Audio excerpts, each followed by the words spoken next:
It is a true catastrophe in the spiritual sense.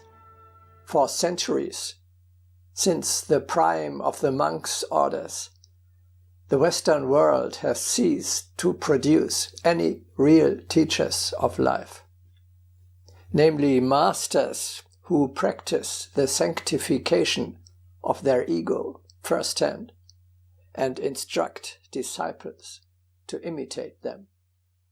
Our culture brings forth priests who make beautiful words on the pulpit on Sundays, and heaps of abstract, comfortable, and non-committal literature. But there is no one who sets an example, no one who himself advances exemplarily on the eternal path of the soul in such a way that he inspires the best disciples to succession. The world has a shortage of teachers.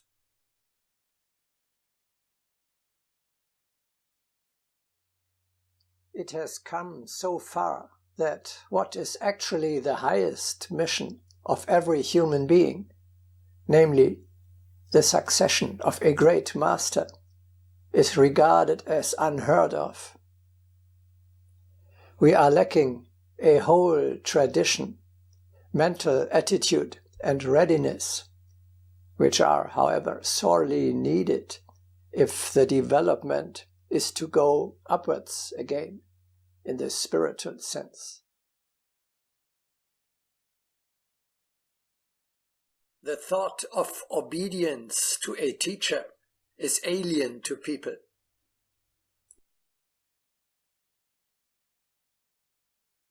The law of hierarchy demands that Western man accepts the Eastern concept of teacher and disciple, guru and chela. Only in this way can we build a new, higher and more beautiful step of evolution.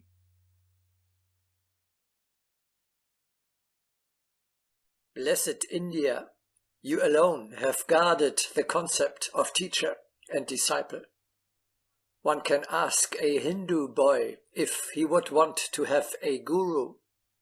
No word is needed in reply, because the boy's eyes will shine with desire, striving, and devotion.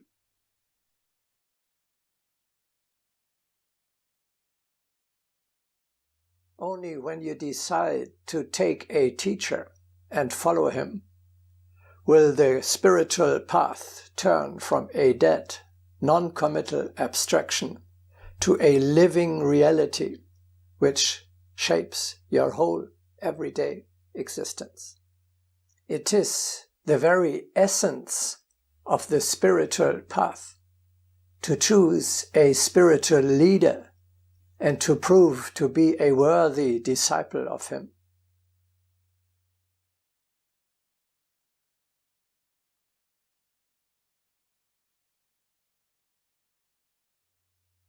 Nobody among you would consider to become a craftsman, for example, a carpenter or a shoemaker, to start a career as pianist or violinist, or to begin with a sport like tennis or chess, without making an apprenticeship with a master of the subject.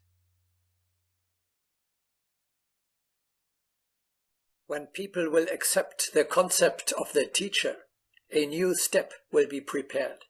Much does humanity lose in failing to accept this concept. All new ways are thus barred to humanity, and the quests must begin with this acceptance.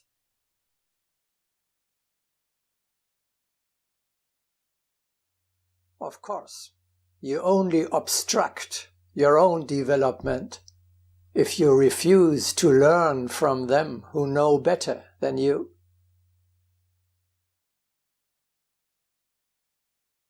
The disciple, in rejecting the teacher, acknowledges his own ignorance because he arrests his development.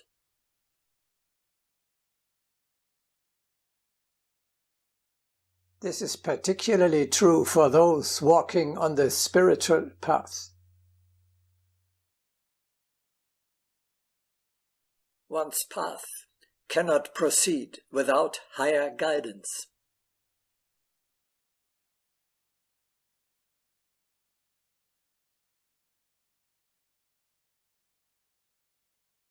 For the growth of consciousness, there is needed proximity to the magnet of an already fiery consciousness.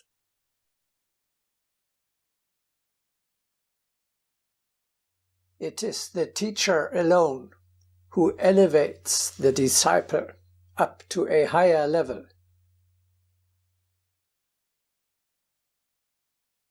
Truly, who will uplift the spirit of the disciple, if not his teacher? Only the higher can uplift the lower.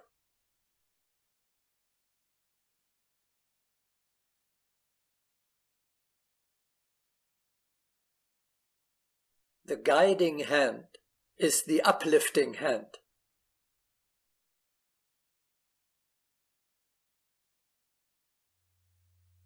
It would simply not be goal-fitting to refuse to follow those who have advanced further than we ourselves. By giving to a disciple the synthesis of his accumulated experience, a teacher helps him to save precious time for quicker and farther advancement and for individual creativeness. Without the continuous handing down of accumulations, what would happen to evolution? If everybody had to learn by using only his personal experience, rejecting the leading hand, we should not move far from our ancestors of the Stone Age.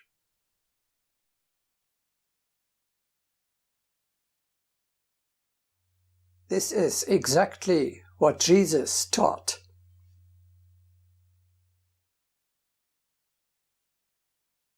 I am the way, the truth, and the life. No man cometh unto the Father, but by me.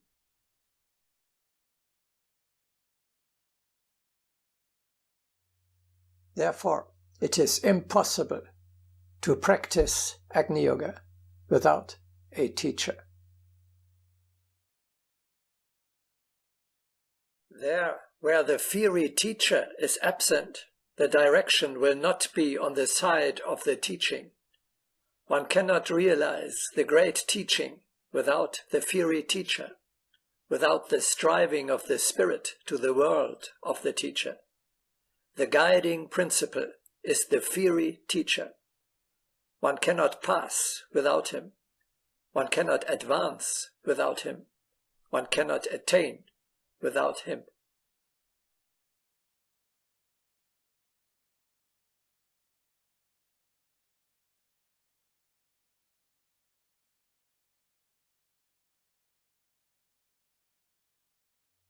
He who places himself outside of hierarchy will neither be able to find the right way nor to fulfill his mission. It is sad to see how in this way many great, well-intentioned efforts remain without result. When understanding is not founded upon hierarchy, the manifestations of the focus cannot be so vitally displayed, and each one who isolates himself cannot find his way to us. Thus, there are so many roaming shadows who cannot turn the affirmed key. Thus, so many strivings are lost in space.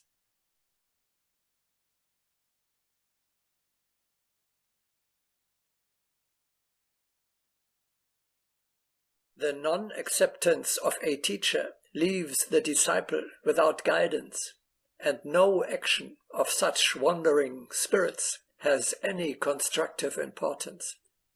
Thus, each spiritual striving must lead to the search for a guide.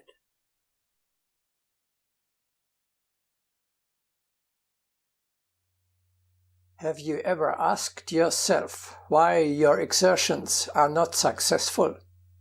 Only a hierarch can guide your actions to the right direction.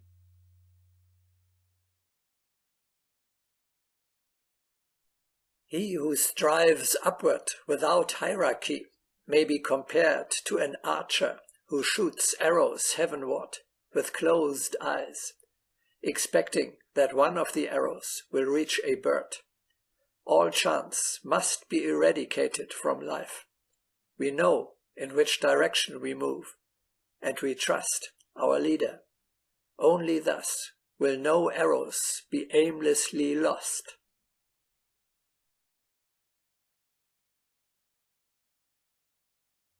Therefore, a firm connection with the hierarchy is the indispensable foundation of every construction.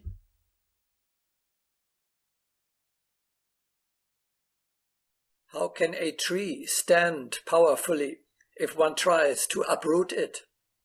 Only contact with the pure current gives balance to the forces. Hence, only the roots of hierarchy can uphold a structure. Hence, one must understand unity with the power expressed by the higher might.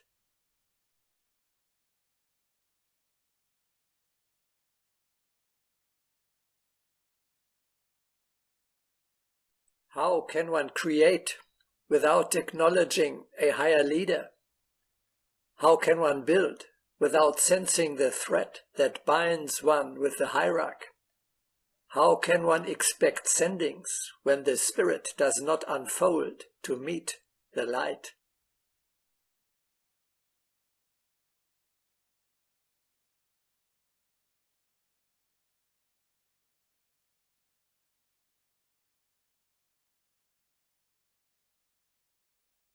Hierarchy is a chain. To be a part of this chain means you are linked to a chain linked above you and to a chain link below you.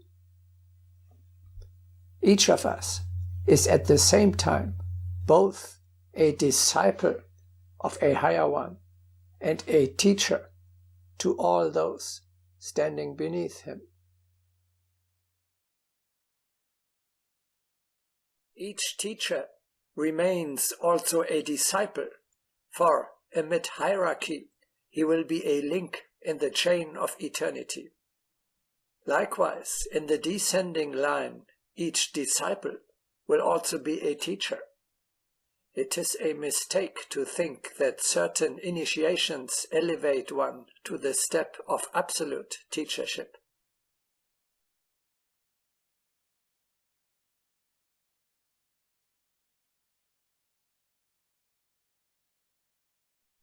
It is necessary to point out the chain of teachers, each of whom is the disciple of a higher teacher.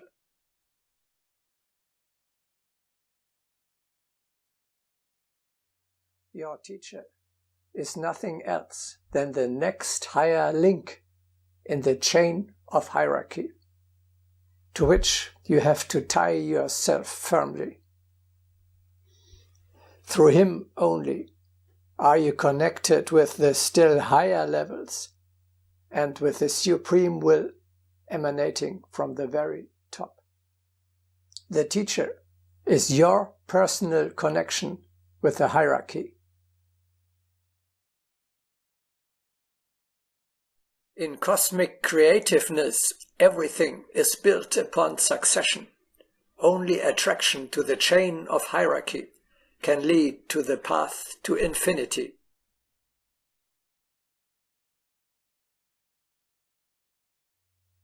It is only by attaching yourself to your teacher that you yourself become a link of the chain.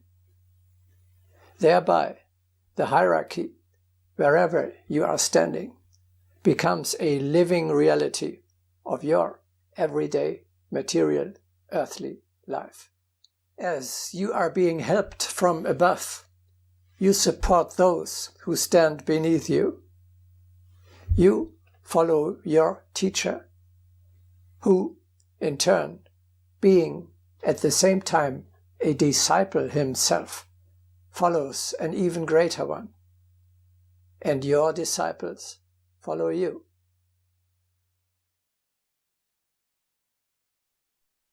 The manifested succession of teachers glows as a string of interplanetary pearls. Add also your own pearl.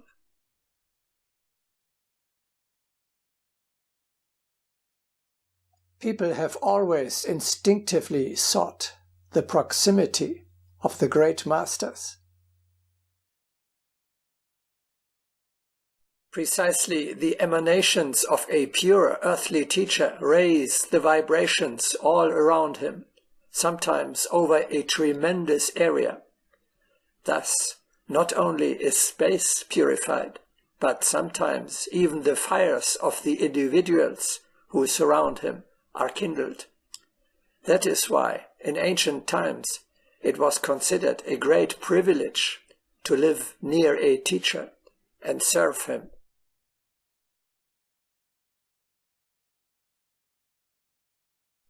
As this provided the possibility of contact with his aura, the East knew then and deeply revered the sacred laws. And in present-day India, it is considered a blessing if a holy man chooses to live in one's vicinity.